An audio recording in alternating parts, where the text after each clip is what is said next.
Assalamu alaikum everybody. Welcome to the third video of the lecture series on international law by Study River.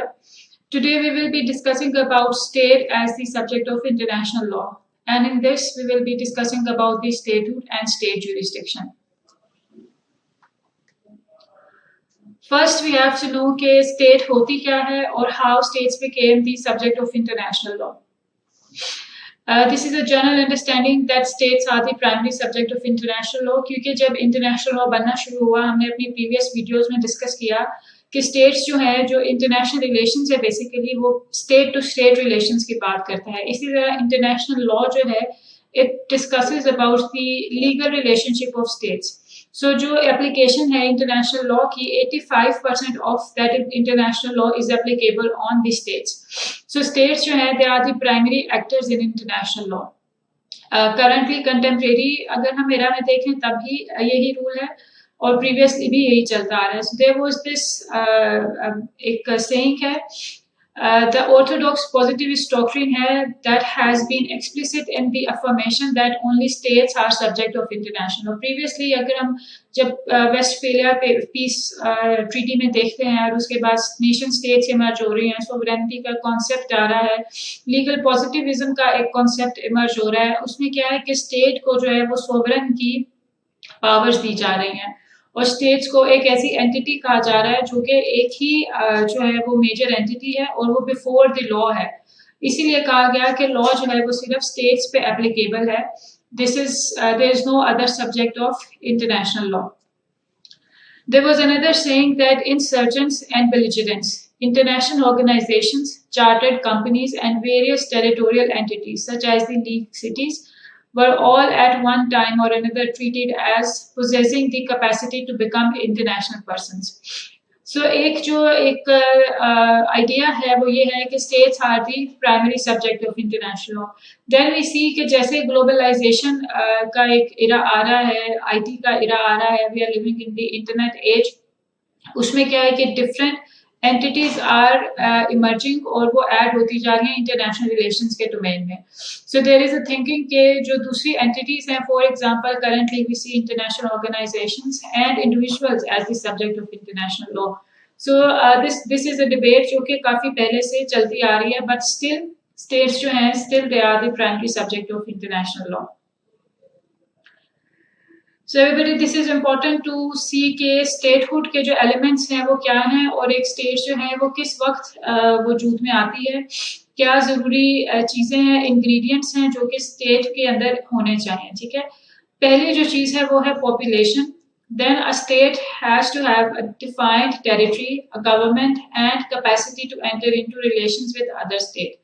ठीक है, so population है वो ऐसी population, there is no set criteria कि कितने लोग होंगे, 2 होंगे, 2000 होंगे, 2 लाख होंगे, लेकिन इट इज सेट कि जो पॉपुलेशन है वो परमानेंट हो वहाँ पे. ठीक है, जो परमानेंटली उस जगह पे रह रही हो, उस जगह का कल्चर जो है वो अडॉप्ट किया उन्होंने, वहीं पर उनको रहते हुए साल गुजर चुके हों कुछ. ठीक है, सो वो जो होगी वो एक पॉपुलेशन होगी. डिफाइंड टेरिटरी क्या है कि again there is no set criteria कि defined territory में जो disputed areas हैं, for example पाकिस्तान कश्मीर के दरमियान there was this disputed territory of Kashmir, then Israel जो state emerge हुई उसका जो Palestine का issue है, then there are other states जिनके कुछ territorial disputes हैं. It does not mean कि उनकी territory defined नहीं है. ठीक है, so they can have such kinds of disputed territories, कोई disputes अगर हैं, लेकिन एक डिफाइंड टेरिटरी हो जो कि आपकी जो पॉलिटिकल मैप है, legal political map, global map, उसके ऊपर शो होती है. ठीक है, गवर्नमेंट जो है आपकी गवर्नमेंट दी जोरे गवर्नमेंट होनी चाहिए, जो इलेक्टेड गवर्नमेंट हो, वो गवर्नमेंट जो कि अपने जो रोल है स्टेट के अंदर जो कि लॉज की एप्लीकेशन है, लॉ इन्फोर्समेंट है, जो उसकी कैपेसिटी है to enter into relations with other state, वो सब कुछ जो है वो फुलफिल कर सके. ठीक है, सो गवर्नमेंट उस तरह की होनी चाहिए जिसको कि लोगों के ऊपर जो है जो because the government is there to serve the people, so वो अपना जो ये रोल है वो पूरा कर सके. And then the last one is the capacity to enter into relationship. अब एक स्टेट जब वजूद में आती है, डेफिनेटली जो दूसरी states already they are there उसके साथ जो relations, because they have to enhance their relation in order to be a part of that international जो सिस्टम बना हुआ है. स्टेट आज के दौर में they can not live in isolation. So एक स्टेट के लिए जरूरी है कि उसके अंदर इतनी कैपेसिटी हो कि as soon as it emerged as a state, दूसरी states they ratify, they recognise them, और उसके बाद जो है वो दूसरी स्टेट्स के साथ फॉर एग्जांपल जैसे डिप्लोमेटिक रिलेशन स्टार्ट करते हैं, there are trade agreements, different जो भी म्यूचुअल इंटरेस्ट के जो भी प्रोजेक्ट्स हैं, जो चीज़ें हैं, दे can start that. Everybody, the last ingredient of statehood is the capacity to enter into relations with other state, and this is very important. जब एक स्टेट वजूद में आती है उसको रिकॉग्नाइज किया जाता है. एक स्टेट के लिए बहुत ज़रूरी है कि वो दूसरी स्टेट्स के साथ जो है वो रिलेशन स्टार्ट कर सके. फॉर एग्जाम्पल, जब एक स्टेट को रिकॉग्नाइज किया जाता है, there are possibilities and it happens कि एक स्टेट जो है वो दूसरी स्टेट में अपना डिप्लोमेटिक मिशन भेजे. ठीक है, सो जो डिप्लोमेटिक रिलेशंस हैं, they start that. Diplomatic relation start करने का पर्पस क्या है कि now they can start other relations. For example trade relation है, they can be exchange programs. So such kind of things जो है वो स्टेटहुड के लिए बहुत जरूरी है कि एक स्टेट जो है वो अपने ये एलिमेंट्स जो हैं वो पूरे कर रही है. अब ये एलिमेंट्स जो हैं ये कहाँ मेंशन है? सबसे पहले ये मेंशन किए गए मॉन्टेविडियो कन्वेंशन जो हुई 1933 में. इसका आर्टिकल 1 जो है इट सेज कि एक परमानेंट पॉपुलेशन होनी चाहिए. जैसे मैंने आपको अभी बताया कि परमानेंट पॉपुलेशन क्या है, कि वो पॉपुलेशन जो उसी ही जगह पर रह रही हो. ठीक है, एक आपकी डिफाइंड टेरिटरी होनी चाहिए. जो आपकी डिफाइंड टेरिटरी है, क्यों जरूरी है? क्योंकि स्टेट ज्यूरिस्डिक्शन जो है वो आपकी डिफाइंड टेरिटरी पे अप्लाई होती है. आपकी गवर्नमेंट होनी चाहिए, वो गवर्नमेंट जो कि आपकी सिविल जुरिस्डिक्शन जो है या जो उसके गवर्नमेंट के रोल होते हैं उनको प्ले कर सके. And even the last one is the capacity to enter into relations with other. As I told you, every state needs to have relations with other states in this globalised world. एक बहुत interconnected दुनिया में हम रह रहे हैं, so इसमें this is very important to have diplomatic, trade, exchange relations with other states. It is also said in the Arbitration Commission of the European Conference on Yugoslavia, the opinion number 1 states that the state is commonly defined as a community which consists of a territory and a population subject to an organized political authority, and that such a state is characterized by sovereignty.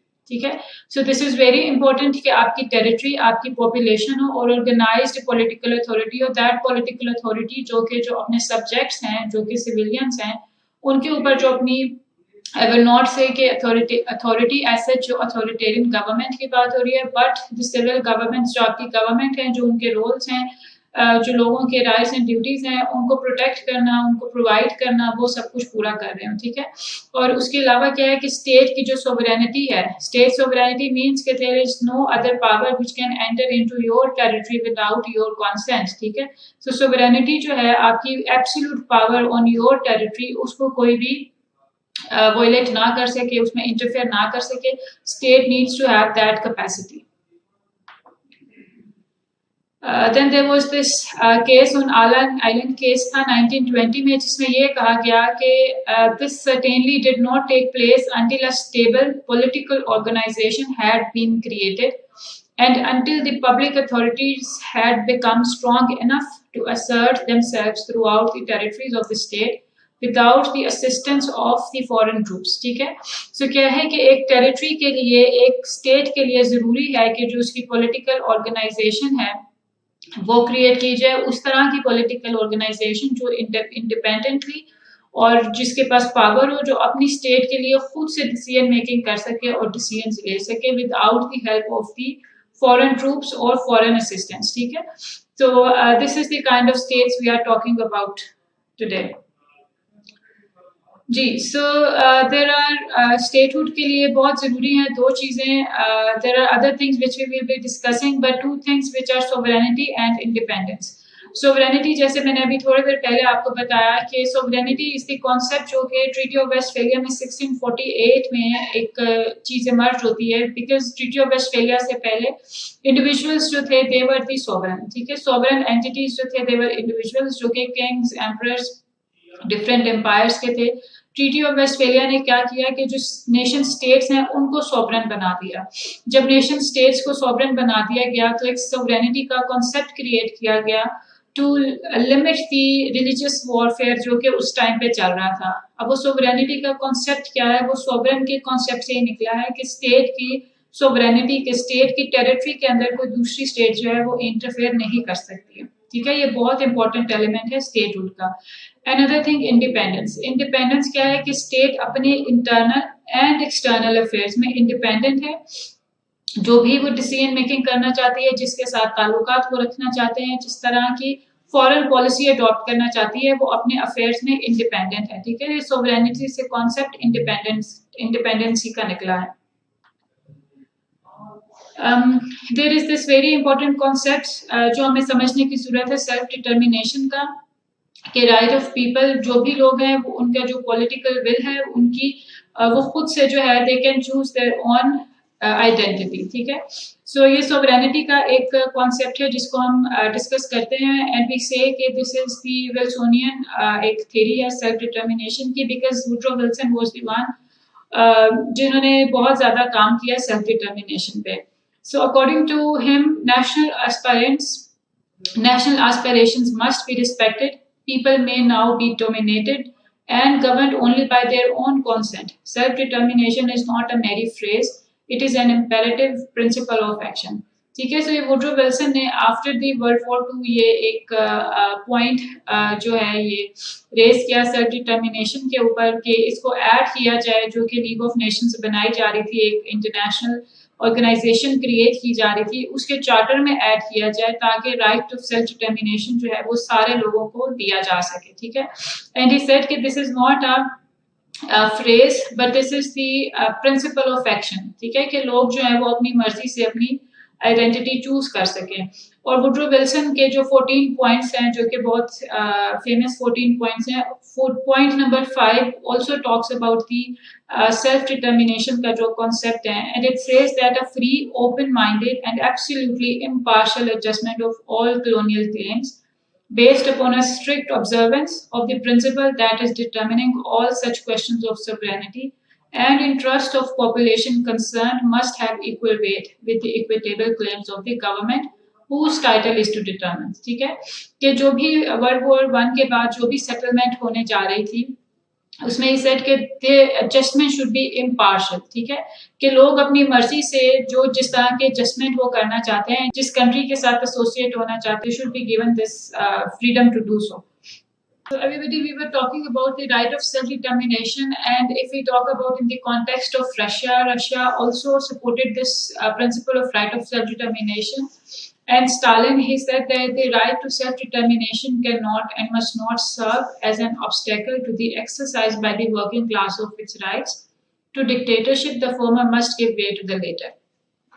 अब इसमें ऐसे है कि because Russia is suppose to be communist country, still following the communism जो ideology है, तो जो इन Stalin की जो डेफिनेशन है, जो स्टेटमेंट है, आप देखेंगे कि वो it is limited to the social class. ठीक है, वर्किंग क्लास के लिए लिमिटेड है, but still they are talking about the right of self determination.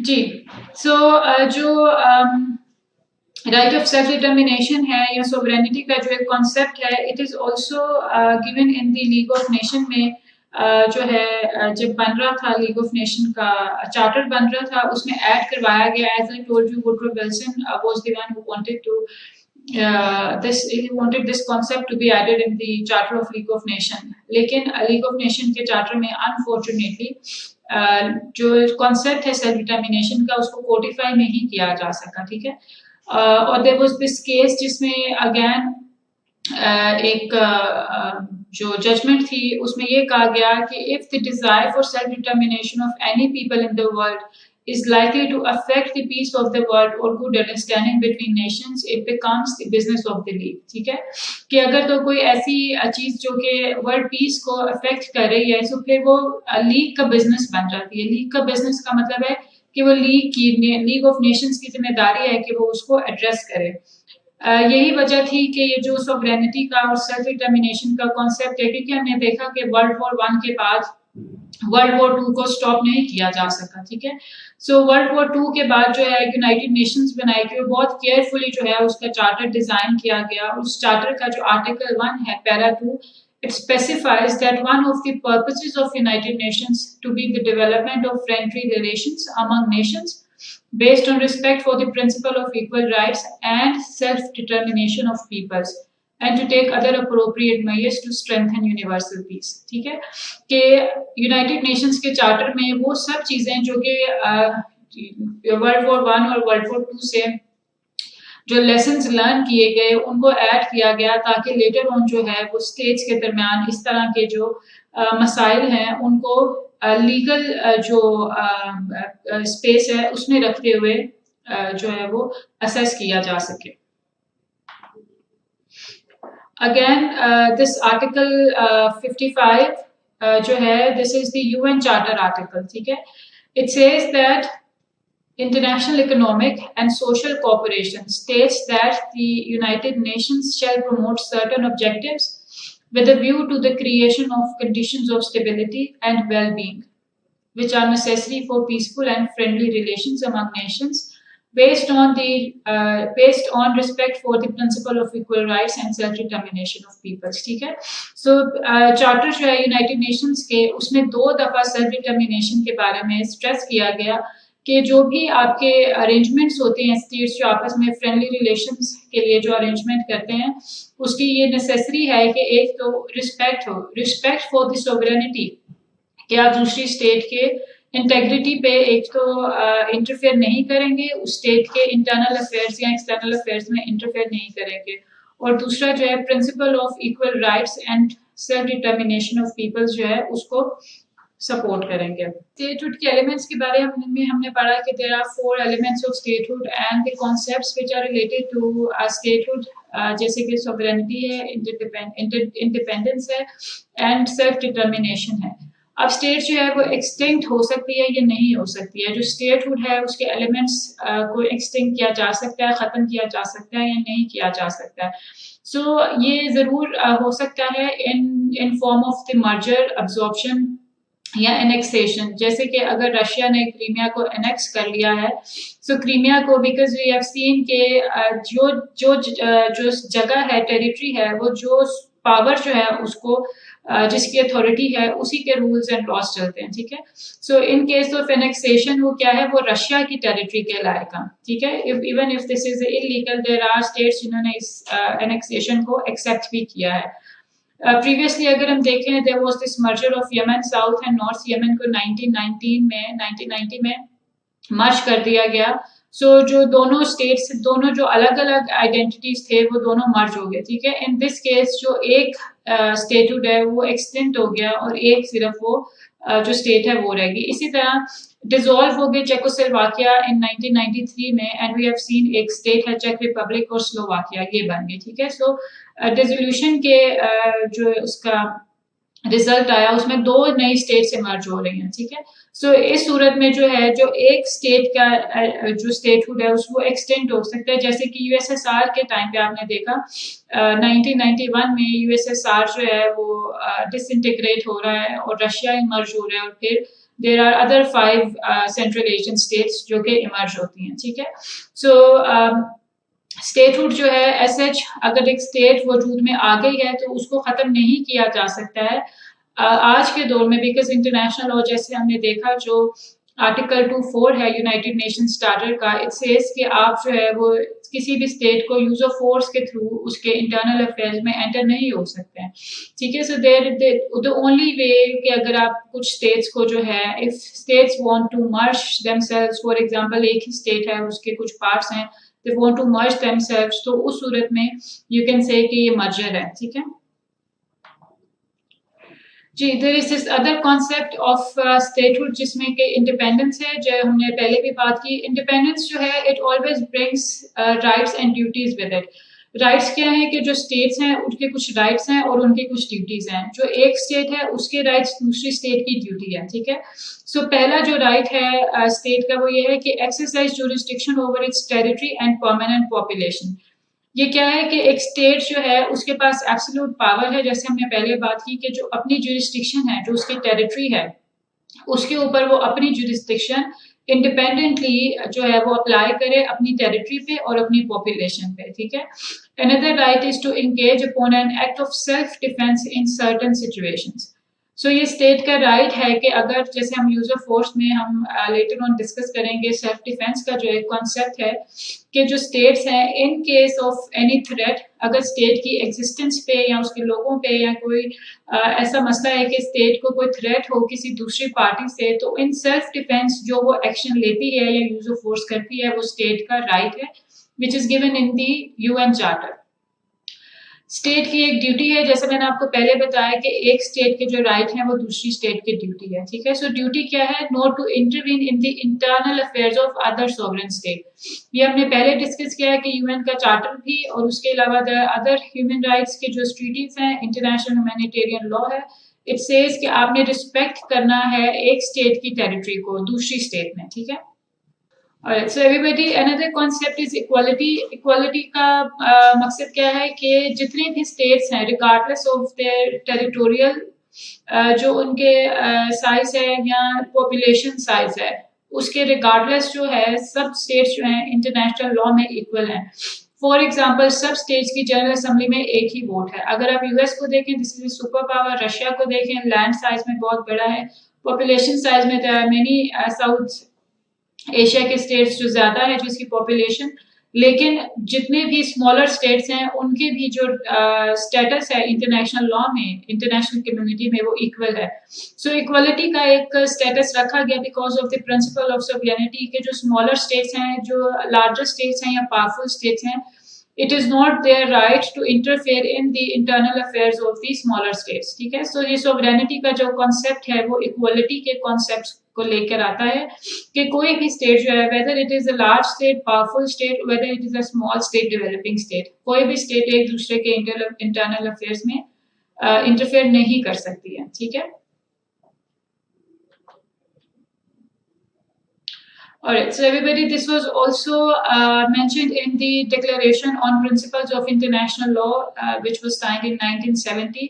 कि all states enjoy sovereign equality, they have equal rights and duties, and are equal members of the international community.